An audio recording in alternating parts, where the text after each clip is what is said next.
today I have my dear friend, Corey Schonhorst. I always mess up his last name. On to talk about his journey. He's got some really interesting life and journey to share. So let's welcome Corey. Thanks for having me on here. This is a good full circle moment for this, because when I began my what I guess you're referring to as my journey of like self-discovery, self-health, just trying to make myself better every day a little bit. You were my second guest on my show. Mm-hmm. And then we figured out that, hey, maybe you have enough of a story and enough ability to get people to tell their story that you should have a show. Yeah. And so it's kind of neat. This is like a what they call a callback in comedy. Oh, really? So if you tell a joke early on, let's say something classical like just flew from Chicago and boy are my arms tired, and then later on, oh, gosh, later on in the comedy set you go back and reference, I've been swimming since I was 3, and at 40 my legs are really tired now also, because that would imply you're swimming for 37 years. I think we get it. It's a callback. But I am very grateful because it's true. You're the one that suggested I start a podcast after hearing my story. And I'm very thankful for you and the production company and Sam, the editor. Truly, it's opened a lot of doors. So thank you for having me on. Thanks for sharing your story originally. Yeah. And I want you to kind of share with the audience your story. Where do you come from? Who is Corey Schonhorst? The Cotton Eye Joe of Corey Schonhorst. Sure. And he is a comedian, by the way, so a stand-up comedian apparently. So he's going to be shooting jokes the entire time. I'm going to steer clear of that. You've already said like 3 or 4. Not counting. But it's because of uncomfortability. Because I'm going into this. I had already prepared myself a little bit to talk about my journey. And like if you watch the first 4 or 5 episodes of my show, Mental, especially when it's solo individuals, not just like when I had the group on at first, it's very much like my guests are interviewing me. And as the journey, so to speak, continues, there's a lot more listening on my part as I kind of overcome some of the childhood stuff that is a hang up for me and makes me uncomfortable, which is why I tell jokes, or my inability to listen to understand rather than listening to be able to jump in and be included in something. So a lot of times I would listen to things that people were telling me, and as people were telling me their information or their story, I'm Rolodexing my life and being like, where can I identify? How can I, physically, it's known as parroting. Parrot, the bird, not parenting. Glad you clarified, because I was thinking parenting. Yeah, no. Because you are a parent. Correct.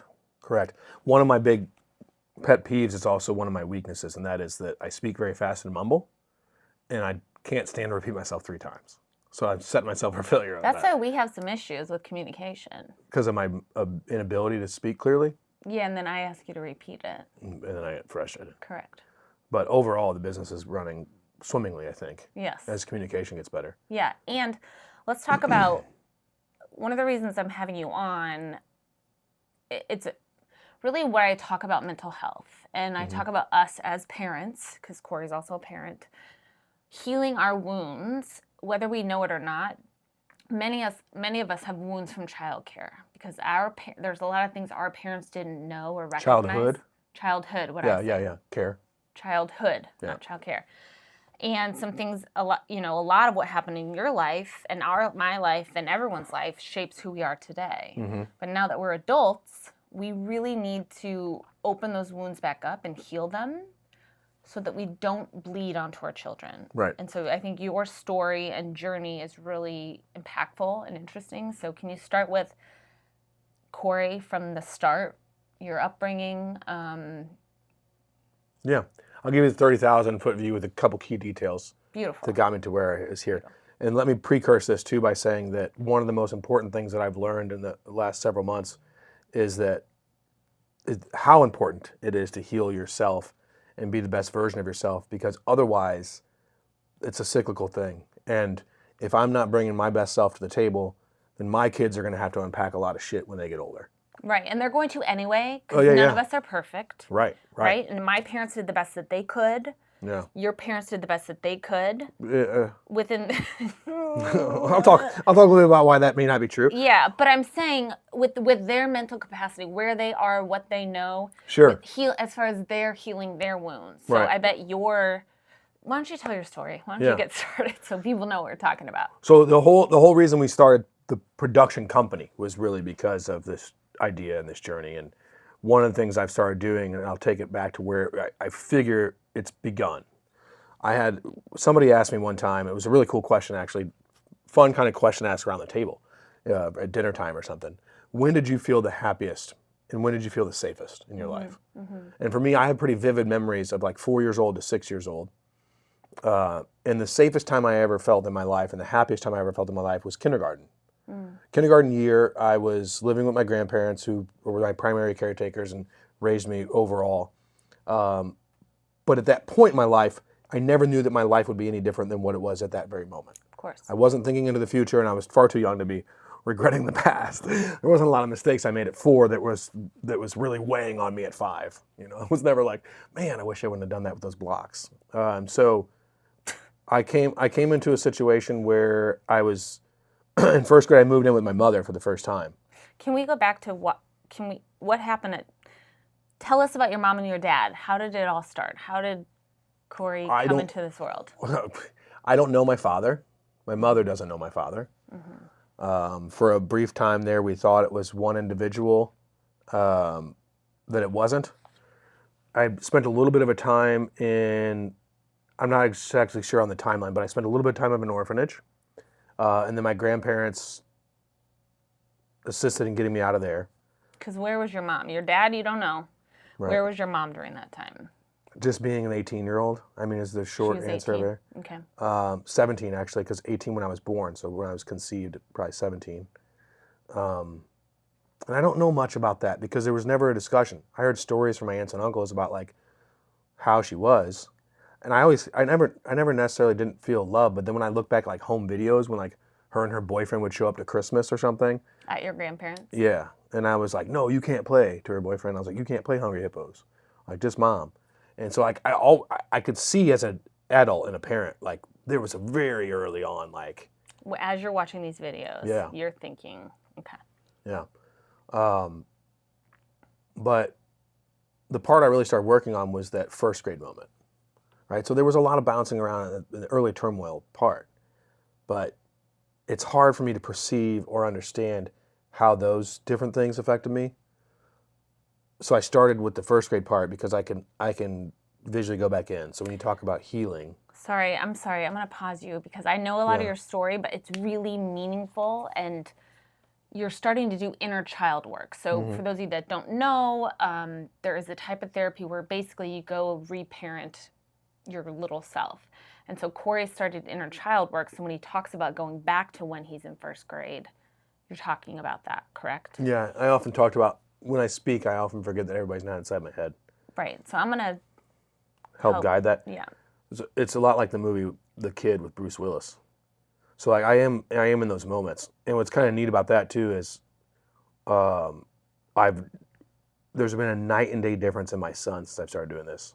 My youngest son. Say that again, a little slower and a little more clearly. There's been a night and day difference in my son since I've started doing this. Correct. Because he feeds off my energy. 1000%. It's not about what I tell him to do. Correct. They do more of what we do versus what we say, and absolutely your mental state and being. And calmness. Right. I was so high strung. I was sure he was going to do all the things all the time. And he inevitably did those things because he could feel that energy. Yeah. It makes somebody nervous, especially a little kid. Right. So in first grade, I moved in with my mother for the first time. And I couldn't figure out like why all these hang-ups. Like 80% of everything was compartmentalized in my brain as mother trauma. Even the parts that weren't, because it was easy to put everything there. And so then like it manifested mostly in my relationships with women primarily because I always identified that. 1000%. And by the way, your mom was all you had. She was your foundation.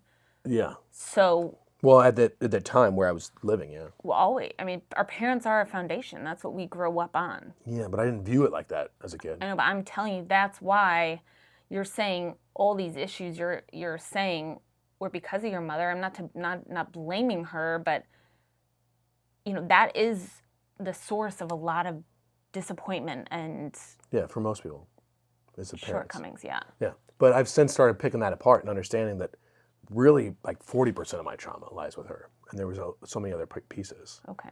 It was just easy to push that there. So really trying to get past this first grade part with you here. Sorry. Okay, first grade. I'm sorry. Continue. It's fine. So in first grade, I moved down to the Branson area, and one of the things I had forgotten about and blocked out that I started with this inner therapy stuff was inner child therapy, was that I spent so much time. We lived in this tiny little trailer, the size of the studio probably. I spent so much time going down to the payphone and calling my grandparents collect and begging them for them to come get me. Like, please come get me. Like 2-3 times a day. Please come get me. Please come get me. For how long? How long did that go on? Until we moved. Until we moved to a different trailer on a different piece of property.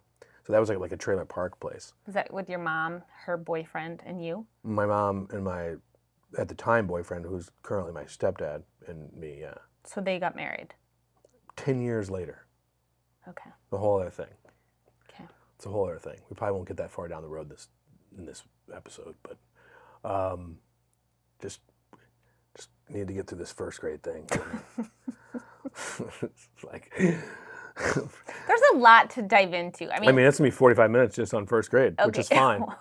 Miss Knoll was my teacher's name in first grade. I have really vivid memories up until first grade, and then second and third grade, after we moved to a different trailer and different property, could have been 1 week in my brain. Okay. Everything else in my life, ask any of my friends and family, like, I remember from 8 p.m. to midnight what happened at a party sophomore year and the conversations that were had around the room and that I had and how people were dressed. But that small portion of my life, second through third grade, I don't remember my teachers' names. I don't remember most of my friends' names. I remember my friends, but I don't remember which day was which grade was which. You know why, right? Yeah, that's what I'm trying to get to. Come on, let's go. So it was because I started blocking that out. Once we moved to that new property, I no longer had access to a payphone. And I was truly in a state of purgatory and helplessness. I was trapped. I was home alone often. On the same property, my stepdad's mother and father lived there. But at the time, his father was, or we'll call it for the sake of this, he's my grandfather on that side, was going through Alzheimer's. And so he would often forget who I was. And so when I'd sneak up there to use the phone and try and call my grandparents collect because I felt trapped, we didn't have a landline in our trailer. We didn't have running water for the first, at least several months. And I used to have to go fill up these buckets with water and just to take a bath. It was a very little house on the prairie. 80 acres too, so there was nobody around. I couldn't go play with people. It was just me. And it's very isolating. It was terrible, especially for a developing child. When I look and think about if I knew that either one of my sons were placed in that situation for even a week, just the thought makes my heart break. And so I was like, man, I had to live through this stuff, and I didn't realize how it affected me. But I would go up to use the phone and would sometimes be chased out of that house at the age of 6 years old as if I was a burglar or something, because this guy would forget who I was, my stepdad's dad, and he would be scarily chasing me out of the house, sometimes with things in his hand, get out of here, leave my granddaughters alone, and all this stuff. He thought I was a burglar, he thought I was a predator at times. I was 6 years old, and he'd chase me out and yell and scream at me and cuss at me like I was a grown man trying to break into his home. So I obviously didn't go up there very often for those reasons, and I was really feeling helpless. And so one of the early things that is tied into so many other things, and maybe all we have a chance to talk about today, which is fine because there's a lot to unpack there for a lot of people that I think could be helpful, is that in third grade, I don't know if it was an inkling of something or I had made mention of it and it was over dramatized on the phone when I was speaking to my aunt or somebody, but I had talked about how my stepdad physically abused me. And let me, before I tell the rest of the story, say that he did not. This was fabricated, something I made up because I was I mean, by today's standards, it would probably be considered physical abuse, but by then, and in all actuality, I really care for this guy a lot. He was a great mentor for me at different points. But So you were saying that he didn't actually abuse you, but right. you I used the my boy words. who cried wolf, right? Yeah, but that wolf cry got my family to come down immediately. Okay. And pick me up and bring me back to St. Louis. So you called Grandma and Grandpa and said he's abusing me. Where I wanted to be, yeah. And then like my aunt and uncle or somebody came down and got me. I don't remember because I was still blocking out, but one of them came down and got me. And like took me back the same day. And I went to school in 4th grade back with my grandparents. And I felt safe again. And I felt understood. And I felt heard. And I felt happy. But what happened there that transpired into the rest of my life, and that's why I said this one thing to unpack was pretty profound, is at that moment, all my physical attempts to escape, like literally I can remember like basically trying to hitchhike, at times at 6 and 7 years old, like I'm going to get back to St. Louis. But what happened and what worked for me from a very early age was my words. And so my words then became not only my shield to protect myself, but my sword. The problem with that is that my thought process from there was that my actions meant nothing and that me as a person meant nothing. But I could manifest things with my words to manipulate or to get my way or to save myself. Mm-hmm. So my fight or flight was completely and wholly associated with my use of words. Mm-hmm. And so I became a wordsmith at a very early age. The problem with that, I mean, to the point where I tried to be like academically excellent so that I could maybe that would get me back to where I wanted to be. And I would write books as a kid. I used to love using my words. But it became a danger zone for me, and especially as an adult, because then my words became what I led with, what I controlled with, what I manipulated with, what I felt safe with. And so everybody around me was kind of living in this fake reality for so long. So rather than letting my actions lead myself and then using my words to reinforce, I was letting my words lead and my actions didn't always follow. Mm-hmm. And I think the danger in that, at least for me, was and is that I was devaluing myself daily with every white lie, with every manipulative spin on things, with every attempt to get my way, no matter if it's, with a relationship or a friendship or whatever it was. This brain has been wired for so long that everything good will leave and that I am unworthy of being unconditionally loved. Mm. And so to rewire that brain, the thing I had to start with is unconditionally loving myself. Mm-hmm. And that's a hell of a journey when you're starting at 40, because think about it like an addiction. And when you think about it like an addiction, if I'm an alcoholic and I was an alcoholic for 20 years, then psychologically speaking, the process that says that you have to spend 20 years becoming an alcoholic, right? Mm-hmm. So 40 years, I used my words to devalue myself and to manipulate my environment. Can I just pause you here and say, please. For all you listening that have been maybe not through something similar, but had some traumatic experience when you were a child, it's not your fault. So you used all those things as defense mechanisms to survive. You literally were in survival mode. I mean, you were set up not for failure, but you had a lot of things stacked against you. Mm-hmm. So I don't think about little Corey and think like, what a little, What a little POS. Yes. No, I wasn't thinking that. But what a little, I bet you were just a hellion when you were little. It's like, and this is how I hope we all can view and when we see somebody that's maybe misbehaving, especially a child. Mm. And not all children, but I'm saying a lot of times it's not their fault. It's their upbringing. It's what they've had to do. It was your defense mechanism. Yeah. And now you're the father of 2. So you have this huge responsibility, and being 40 years old, almost 41. Well, almost. Taking life, by the horns and healing those wounds, so the next 40 years can look a little different, right? Yeah, I think everybody. Well, I came to my enough's enough stage in life. And how did that happen? It's probably a whole other show. But heartbreak, ultimately. And it was a cyclical heartbreak in the sense that, like, I had remembered, like, through therapy, I remembered there was one other time when I was really affected by a breakup. And I've since reached out to that individual and talked to them about, like, hey, did I express these sort of things in the relationship? Was I romanticizing these parts of the relationship? Did I do X, Y, Z? Because all of it's for healing. Like, one of the coolest things I think about this is the beauty in the pain, right? Is that a thing, or is that too cliche? Like, there's something about getting to that enough's enough point, and that rock bottom, and that, like, feeling the drudgery of sitting inside your feelings without a crutch, you know, without smoking or without alcohol or without things that, like, when you're really feeling those feelings, it's like, oh, okay. That's how you heal, by It really hurts worse, feeling them. but it doesn't hurt as long. So I've had so much, like, just jam-packed down for 40 years, and stack that, compound that interest, right? So think of my emotion and my trauma and my fear-based responses, my defensiveness, my inability to listen without being defensive, my inability to not make everything about me, my victimization. All these things were manifested through defense mechanisms, but then compounded over time. So every relationship I had that didn't turn out the way I needed it to, whether it was romantic, friendships, anything.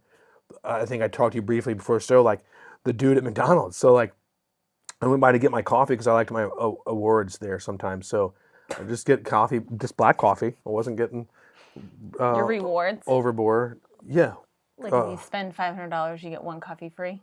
No, it's much cheaper than that at McDonald's. But whatever it is, there's always deals on it. So it's not necessarily, we bought $40 worth of McDonald's over the last 3 weeks. It was more like, if you use the app, there's rewards and deals. And one that's reoccurring all the time is 99-cent coffee of any size, type, or whatever. So it's cheaper than Starbucks to go get. Way cheaper. Iced coffee with no ice. But the guy that Thank you. The guy at the, in case anybody's looking to buy me coffee, the guy at the window was really rude, and it affected me. And this gentleman was the same guy that had been rude to me prior, like 4 months ago. So, go ahead. No, I'm sorry. I keep interrupting because all this, like, there's so much meat in what you're saying. Like, you know, it's probably going over some people's heads, or maybe not. But what you're about to say is really important for all of us to hear. When someone's not nice to you, this is the second time, right? Yeah. So continue. I want to make sure this is, like, really valuable information. Yeah, the first time he wasn't nice to me, I almost flew off the handle. I recorded him because he was like... You recorded him? Yeah, he cussed under his breath a couple times. And so, like, I turned my phone on, and then I played it for the manager when I got to the next window. Come on. And I was like, hey, can I talk to this dude? And she went and got him, and they were, like, both at the window. Oh, seriously? You didn't tell me this part. Because this was months ago. I don't think I even knew you at the time. Oh. So, but as I started calming myself down, because I was already kind of in this mode, I was like, man, who hurt this dude today? Exactly. Right? And so I pulled over. I said, I'm going to come inside. And I pulled over into the spot, and I walked inside. And I was like, hey, man, I don't know what you've gone through today. I don't feel like you need to treat me that way. But I think maybe it's because no one told you that they cared about you today. So I really want you to have a good day. And thank you for giving my coffee. And what was his response? He was just like, thanks, man. Like, thank you so much. Like, he was very happy about it. And now, Corey, do you feel like in the past, you also have been snippy, unkind? In the past, 2 weeks ago. Exactly. There's still times.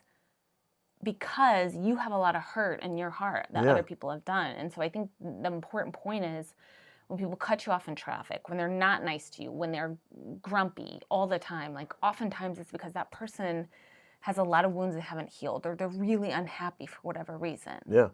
Right? And so if we can all look at people that way, I think our world would change. Well, and I carried it heavier than most. That's why I was bringing this guy up, because even then I carried it heavy, and it sat with me for like 2 days, because everything my voids were always filled by affirmations from outside parties. Waiter, gas station attendant, anybody I crossed paths with. If I felt anything but love from that person, or any kind of like, oh man, the person didn't like me, it would sit with me for years. I'd meet someone for 7 minutes, and their attitude towards me would sit with me. I could still remember times when I was real little, probably in 4th grade or 5th grade, and I was at a gas station, and some lady asked me if I was Native American. And I said, I don't think so. And she was like, oh, because you have really high cheekbones. And that was a manner of pride that I was like, oh, that's a cool interaction. And then there was other times when I was in I remember that I was in like 9th grade, and I was in a retail store, and the woman was following me around. I was like a JCPenney's or a Macy's. And there's a woman following me and my friend Mike Mitchell around. Shouldn't use last name, it's probably Mick. And I asked her why she was following us. And she said, because you guys look suspicious. And that sat with me for a long time. And because I remember going home that day and like looking in the mirror and trying to figure out how I look suspicious. Were my clothes offensive? I mean, those kind of things sit with you. But the cool thing about the McDonald's guy, and the reason I bring it up is because same dude this morning, same dude. But he was in the pickup window instead of the drive-through part. And when he opened the window, he handed me my coffee. And I was like, hey, thank you, man. Have a really great day. He didn't make eye contact or respond, and he just closed the window. And I was like, dang. Shut down again. Oh, this dude is really hurting inside. But today, rather than carry that, pull over, go help him have a good day, it was kind of a relief. Not to say that you shouldn't spread kindness, but today I was able to drive away and understand that his burden is my burden. Yes, but it's not about you, it's about him. It's about him. And that was another thing, like the whole victimization thing. So today was the first day that I can mark in my brain calendar where I was concerned in the sense that like, man, that sucks he's having a bad day enough to be mean to me. But also, by the time I got to make my left onto Kirkwood, I was over it. And that was a huge step for me. Because I'm like, okay, cool, it's not my burden. Sucks that guy's having a bad day. I'm going to have a great day. And in order to reinforce that feeling inside me, I texted our buddy Reed, and I was like, hey, today's a great day to have a great day. Like, I just wanted to like spread something out. Like, what you're putting out into the universe comes back to you. And so I had a little moment, and then I felt really good about being able to get over that moment for the first time in my life without thing. And so I was like, let me push that on to somebody else. And then it's cool because the universe really does bring that positivity back to you. So like at the gym today, I ran into an old friend, and we had a small conversation about like what they're up to, what I'm up to, and then I went and did that infrared therapy. It was pretty cool. It wasn't life-changing, but it was pretty cool, I guess. I don't know if I was doing it right. I need to get instructions. But an additional reinforcement that I decided to do today is I went back after that red therapy, and I found my friend, and I said, hey, I just wanted to let you know that our conversation this morning really brightened my day, and have a good rest of your day. And then I was like, dude, I want to keep this up. Like, I want to keep doing this kind of stuff where I don't have to carry everything with me, good, bad, or otherwise, but I can still spread it and share it with other people. And you know what's unique and really cool, and I think is really important, is that you have a choice. Like, where you could be the victim, and you could have folded by now, and, just collect, instead of working so hard. And in a moment, I want you to talk about the success you've had in business and some of the companies you've started. But you have a choice, right? And you're choosing positivity. You're choosing to spread joy. Yeah. But very easily, because of what's happened to you, you could have folded by now and just been a cynical, grumpy, angry person because of what life handed to you. I spent 39 years being a cynical, grumpy person. Correct. But, it's never too late. Correct. So you're just one person. So if we can help motivate or inspire other people who maybe have had terrible things happen. I mean, you know my story. Most of the people following know my story. My husband died of cancer last year. Right. And we have a young family. And I very easily could have folded and almost did several times. But it's the choice to keep going and to be as positive as you can. And I believe positivity breeds positivity. So what I'm saying to you, it's like there's a visual, like you all of a sudden have turned the corner, right? And so you're being positive. You're creating these positive waves throughout the world. And it matters versus being another negative person who had some crappy things happen to them. Yeah. Like that's huge. Well, it's no fun to be that way. I didn't realize how unfun it was either until I wasn't doing it. Kind of like you don't know how good normal feels until after you've been sick and then get better. 1,000%. It's a huge relief, right? Yeah, and I was mentally ill for 39 years, and I still am. I'm still a journey. Like, it's not like... It's a work in progress. Yeah, I'm not like, oh man, I'm so different. Like, come meet the new me. but I'm certainly 1,000% more self-aware, and that's where it starts. And sometimes breakups, deaths of, you know, people close Traumatic to us, experiences. traumatic experiences make us look at life differently. Like we're putting different lenses on because it's like a slap in the face, you know? Slap on the back of the head. It's funny you say slap in the face because I liken it to, you know, I'm a fairly religious person. My faith has gotten much stronger in the last few months, but it was one of those situations where for me, and some of the solace and peace I found with it is like, God saw me repeating the same things over and over and over again for years. And just like any father who gently tries to guide your son and say, hey man, try it this way. And then starts saying, sit in the corner, and then starts spanking, and then starts getting more aggressive. And nothing was working. I was repeating the same mistakes. I was living the same life in here. Because there was so much noise, probably. Yeah. And so I think that way I look at this last kind of jolt of trauma was God being like, all right, that's it, man. Like, smack in the back of the head, like, keep your eyes on me. And I think he knows that the only way that would have happened is if he did give me something that I cherished and felt so dearly about. More probably love went into that relationship than, at least for me, pouring outwards, than probably anything I've loved outside of the two people I've created on this planet. And that would have been and was the only thing that would have put me in this position today, is to have that and then feel what it was like to not have it. Because I looked so introspectively after that. I looked at, instead of being, well, there was a period of time when it was me as the victim, right? Like, why me? Well, that's when I came into the picture, when you had me on your show. Yeah. And you were a hot mess. Yeah. And the more we talked, the more I wanted to know about your story, you know, I could see the devastation and, I mean, even physically, emotionally, mentally, like how much you've grown in the last few months. And sought out therapy. The physicality helps with the mentality. Like, understanding those small wins gave me the understanding that, like, oh, if I can do this physically, then maybe I can do this mentally. Because if I can change the modalities of how I'm treating my body, then surely I can change the modality of how I'm treating my spirit and my brain. And it's all about practice. One of the things I came up with that's pretty cool is the theory. I don't know if it's in existence or not, but it should be. It's it's pretty cool, according to you. Okay, well, let's hear about it. This part, yeah. I'm just kidding. You know how you get like blood transfusions if you're ill? My husband had 10 of them. Yeah. So this week I'm trying dopamine transfusion, right? So I got all my dopamine from all the wrong places for so long. Which many people do, by the way. Yeah.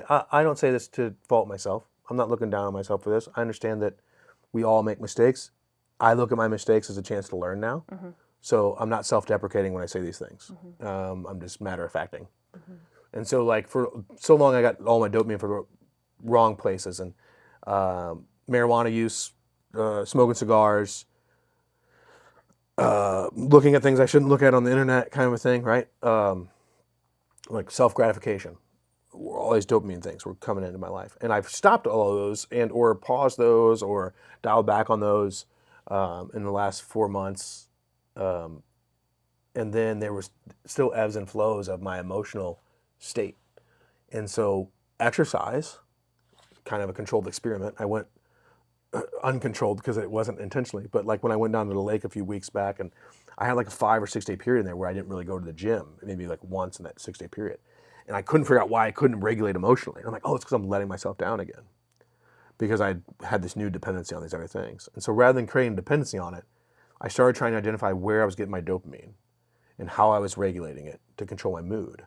And so rather than having immediate gratification for short-term gain, what I've started trying to really emphasize for myself is think about how good day 200 is going to feel. If you can compound all this goodness, 200 is going to be awesome. 500 is going to be fantastic. You're never going to reach your peak self because it's going to be outrageous to try and think that. We've got a bit of background noise here. Yeah, background noise. So, but all that is to say that I don't know how the drilling sounds on camera. Is it like a dentist? You want to go ask him to pause that? It's pretty quiet. Okay, we're good. We're good because I'm almost wrapped up with this part anyway. So, basically, the idea behind this dopamine regulation is the understanding that living consistently over time is the true win, and that I've started setting goals for myself that I may never obtain, but always get to work towards, like kind of like shoot for the stars, or shoot for the moon and you'll land amongst the stars, right? yeah, was it Oedipus that had to roll the rock up the hill every day in Greek mythology, where he, like, his punishment was to roll this boulder up the mountain, and every time he got close to the top, it would fall back down, and he always had to do that. And there's something kind of magical when I talked about the beauty and the rock bottom part of that, and that is when you're always climbing a mountain that you can't see the top of, every day feels good because you've gotten farther than you were the day before. Mm-hmm. But the goal not being able to be obtained in your long-term goal really sets you up for success in my mind, because I start looking for my long-term dopamine release, exchanging bad habits for good ones, but not depending on them for my mood. So regulating myself and finding that medium on a daily basis through consistency and purposeful living has helped tremendously. And the cool thing about it is every day I get a little higher on the mountain, and sometimes I fall down, and sometimes the rock falls down and I got to pick it back up again and start pushing it back up. But at the end of the day over day, week after week, I'm higher on the mountain than I started. And for so long, I think that I just sat in this little depressed base camp at the bottom of the mountain and always stared at the mountain and got afraid of it. And part of my fear was, early on, I always tried to be the best at stuff. And that was how I overcame things and thought I would win the love of the people I wanted to unconditionally love me. And then as an adult, I started realizing that I can do things without being the best. It's okay to try 1,000%, to put everything you got into it, and not necessarily be the best at it, because then you can say, I tried. I love it. And I would also like to point out too, well, one thing, so I met with our friend, the rabbi, a week Arthur. or so ago, and he, because I struggle with being worthy as well, or feeling worthy. Something he said to say in the mirror until I believe it, which may be helpful to you or some of you listening or watching, is to say, I am worthy without proof. I love you. So say that in the mirror until you actually believe it. Yeah. And because I, like you, am an overachiever. Yeah. I like to perform and, you know, always be the best that I possibly can. And I'm very competitive. And to me, that fuels me, right? Yeah. And it's not that it's misplaced, but perhaps I do it to feel more worthy. Sure. You know? And something else I was going to say to you, too, is, I mean, you know God loves you, right? And every single person that is born was meant to be born. Right. So he gave you this body. He gave you your ability, you know, your brain, everything. And so it's like you're celebrating what he has given you, right? And for so long, like you said, you were a victim, or you felt victimized, which, quite frankly, with your upbringing, it's fair. Sure. It's fair to feel that way, but it's not fair to those around me to never overcome that. Right, but here you are, because a lot of people don't, Corey. A lot of people just sit there and they let life happen to them. Right. Right? And 9 times out of 10, you repeat what your parents have done, because it's a tape that's in the back of our mind. No matter what we do or say, it's a tape that's playing, because that's how we grew up. That's what we knew. But you're stopping that generational curse, if you will. Right? Yeah. Well, like you said too, though, that's part of it, is like when I started accepting more of like God's love and understanding that we're all made in God's image. This may not resonate with everyone, but if you're religious, it does. Well, God or you. So let's talk about universe. Say the universe. Correct. Whatever you call In it. my instance, it's God. But if we were truly made in that image, and I love Him unconditionally and trust in my faith, then why wouldn't I love myself, right? So that's a journey. Like that's not something that you think overnight. But I meditate about that stuff. I fall asleep every night to self-affirmation. I repeat it in my head until I fall asleep. And it's so funny because all these modalities and things I've tried are something I would have thought were kooky. But when you're fully vested into it and you're buying into it, maybe there is a placebo about it. But whatever it is, it's like you're living consciously and positively. And one of the things that I'd like to point out to myself, since we're talking about out loud self, is typically I'm so fidgety and so many jokes. And I had this hard conversation with you today that I'm pretty proud of myself, because one of the things I identified is when you're fidgeting and moving around, Yeah, you haven't been much. that's your inner child uncomfortable. Totally. And so what I've started trying to do is when I've done that, or when I'm noticing myself like tapping my leg or moving around and like adjusting everything, when I started to do those things in certain situations, I've paused mentally and started to think, what's making me uncomfortable right now? Is it the difficulty of the conversation? Is it reliving memories in my head? Is it my inability to move forward? And so that identifying those tics, like if you can't do psychotherapy and you can't alternate therapists weekly, like I've been doing, and do a psychotherapist one week and a child trauma the next week, start trying to identify physically in yourself. And I say all these things because these are things I'm learning. Like I don't want to come off as like I know anything. Everything. Yeah, or anything. I'm learning. Right. I just love to be able to, like, as I learn it, like, hey, this has been helpful. Like maybe it's helpful with somebody else. Yeah. And so don't know that I've always gone about that the right way either, about exchanging information. But I feel okay with having not been able to do that, because it's okay to not have that. So, but that's helpful, is learning when you're uncomfortable. Many times, I think, from what I understand, in adults, if we're fidgety or if we can't sit still, beyond just our ADHD, those are times when our inner child's uncomfortable. And so maybe take a breath and take a pause at those moments and say, why am I unable to sit still right now? Totally. So I have a couple questions. Yeah. And we're not going to be able to dive deep into what you've done professionally, but I'm sure people are wondering. So maybe you do an episode 2, because you've done a lot of things and made a difference in a lot of people's lives. And I feel like it'd be cool for people to hear about that. But a couple questions. First, you have 2 sons. 2 sons. You haven't married either one of their mothers. Correct. Just like the moving company. What is it? 2 men in a truck. 2 men in a truck, I thought, but what? On the truck. Those are my 2 little men. Okay. And I know you're so proud of them. Yeah. One is a Exceptional. collegiate athlete, and the other one's doing amazing in 4th grade. Just went into 4th grade. Yeah. So how is that co-parenting 2 different people you've not been married to, and trying to raise these kids and provide these values and hope that they don't, repeat the mistakes that we've all made? Like the brief view, because I don't know what our time limit is on this. Yeah, we only have a few minutes because you have a 12 o'clock. So brief synopsis of how you're trying to raise them to help change the generational patterns. 2 totally different stories. My eldest son had an incredible support group on their side of things that did all the heavy lifting. His mom. Yeah, and their her family. Yeah. But you guys were And together for a stepdad long time. At that point, we were together for a while, and we grew apart amicably initially.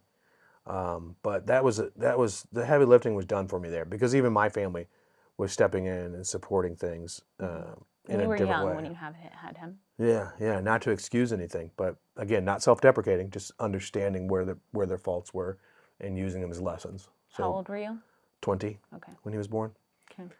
So he's turned out to be a remarkable young man, and our relationship now is awesome. Like, especially over the last 6 months, it's just we were able to talk and share things. And as you know, you guys had invited me to that contrast therapy, and the second time I came, I was able to bring him, and that was really fun to just do things with him that it's cool that he wants to hang out with me, and it feels good that your 20-year-old is like, yeah, I'll come hang out. And he's a stand-up guy. He's in college. He's a football player, starting crazy D1 fast. athlete. Yeah.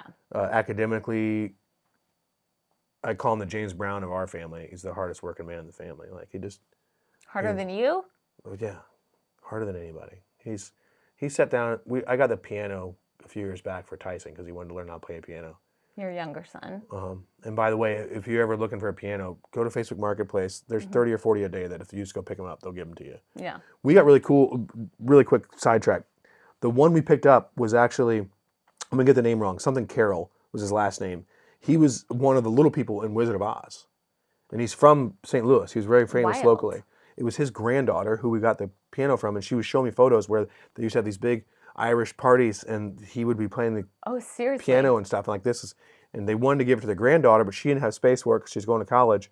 So we exchanged information. We're still friends on Facebook, and I told her, I said, hey, when my youngest son goes away to college, let's stay in touch, and I'll contact you guys, and we'll give this back to you. Oh, I love that. And so that's kind of neat. So we have this semi-famous piano. But I bring that up because kind of a brief overview of why I think Blair is the hardest working man in the family. And not to discredit myself or my youngest son, but just the impressiveness that I have seen in him is he sat down and he turned his phone on to some song. I think it was a Snoop Dogg, like just like the beginning of like dun dun dun dun, and then he played some John Legend song on his phone.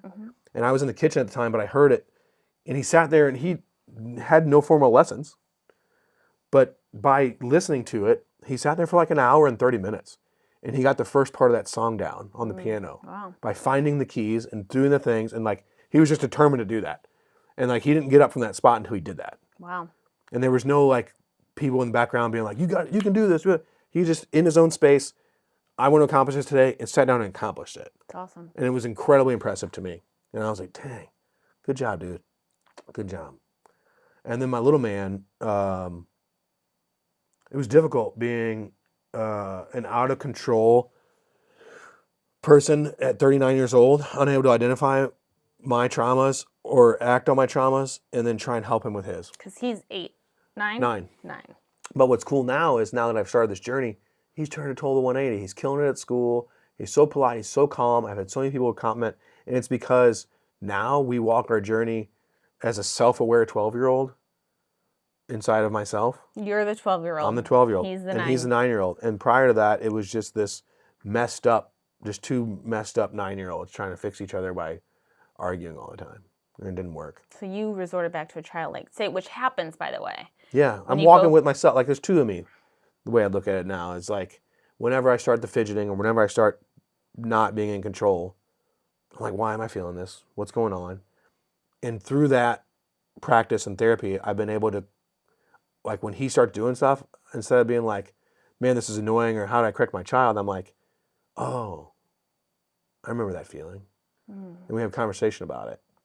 And man, it's just been like, it's amazing. Now it's like a buddy cop film where like he's teaching me how to let loose and I'm teaching him how to be a little more stringent. It's like, he is just night and day. And it's because of your self-realization, right? Yeah. Therapy that's helped you, and you're doing some self-help reading. And one more question, and then I have my final 2 questions. We'll wrap it up quickly because you're going to have to go. Okay. But there's a fine line between being selfish and Self-care. self-care. How do you dance that dance? So the world, you don't feel like the world revolves around you, but you do have to be self-aware and self-focused to do some healing. How do you... Yeah, because I also, like you said, and maybe that's something we touched for a second show, but I've branched out from just my partnership and where I was doing business development in the events company to creating and owning this production company. And now you and Sam have been a big part of that too, and we're all kind of on this journey together. But I had to figure out, when I didn't have any self-regulation, I had no time in my day and I was always overstressed and overworked. As I've learned to self-regulate and block out time for myself and invest in myself, my 5:30 a.m. to 7:30 a.m. when I conquer the world, so to speak. So you take 2 hours at the beginning of the day to focus on me, Corey. And because of that, what's wild is I actually have so much more time in my day. I can take an hour-long walk every day. Me and Tyson get to go fishing almost every evening. And I've still gotten way more done than I ever had before. So I guess the definition or the definitive line for me about self-care and, how did you put it? Being selfish and self-aware and self-help. I would liken it to putting your own face mask on before you put your kid's face mask on an airplane. Super important. Who am I really helping if I'm not helping myself? And so taking that time in my day to win those things, and just kind of a brief rundown of how I do it. Maybe everybody has different ways because I've added little things to it. So I start with self-reflection in the morning, and then I give myself 15 minutes of worry time. And so I have in my journal, my 15 minutes of worry time is, what am I worried about today? What was I worried about yesterday after my self-reflection? And then I make a list of those worries, and I have a W, an M, and a Y, and it's what can I do today? What can I do this week? What can I do this year to fix it? check those boxes off. Because if there's nothing I can do, then I just let it sit. And then in order to counter that, what I've done is then the next few minutes while I'm getting ready to go to the gym, I pray in gratitude. So self-reflection, get all my worrying done, and then what am I grateful for? So that my negativity is out of the way before I even start my day. And I'm going into the new part of my day with the gratitude that I pray for and all the things I'm thankful for, and that I get to wake up today, and that I get to wake my son up to go to school, and that my boys are healthy, and that I get to call my grandmother, who's going to be 92 this year, on the phone. Like all those things that I'm grateful for, the support system that I have with my friends and family. And then I exercise because that makes me feel good about myself. It's good for your brain and your body. Yeah. And then after that exercise, usually there's some thought process going on. And then I come and I write down my daily goals, my daily affirmations that I say out loud to myself. And they're variable. And then what's cool is Tyson started to write down his 3 goals every day. So now he has 3 goals every day, and he has 2 daily affirmations, what he believes about himself. And we speak positively to one another and ourselves. And then by the time I'm ready to start my day, no matter how stressful it is, no matter what goes on, I'm a better version of myself than I was the day before. And because of that, you're going to spread positivity. Your son's going to spread positivity. It's not just, because I think some people look at us who are trying to heal as being really selfish. And it's like, yes, we're trying to heal ourselves, but at the end of the day, we want to be positive and help others. Yeah, 2 little electrons. Sure. That's the positive part of the... Okay, got it. Okay, 2 last questions. 1, if there's one thing someone has said to you in your life, a mentor, whomever, Okay. what's one statement or word or something that you've taken with you that's made a big difference? Pat Queenson, a dear friend and mentor, helped me put into perspective something I didn't understand on so many levels with a very simplistic saying. And it was really that has taught me that it's okay to ask for help, and it's okay to rely on others. And he told me, he said, man, you're an amazing racehorse. You could be first place every time. But if you don't have your blinders on and you don't have a jockey on your back guiding you, you're all over the track. And it's going to take you forever to finish that race. And so that has allowed me to be confident enough to know I can get first place, but coachable enough to know I need a jockey. Who's your jockey? It varies. God. Yeah, it varies. Okay. I know you want... I don't want you to say that, but I was whispered thinking, God. Well, I was thinking He God is often the jockey. Well, God's more like my blinders for me. Oh, okay. Because God keeps me focused on my faith and understanding that his purpose is greater than mine. So no matter what my fleshly desires are, what I may want out of that day or time period, he has a purpose for me. And if I keep my eyes on him, I'll get there. So my jockey varies. That makes sense. Did you just call me out on my own podcast? Yep. I think you did. Okay, and one final thing for the listeners, if you had one piece of advice, what would it be?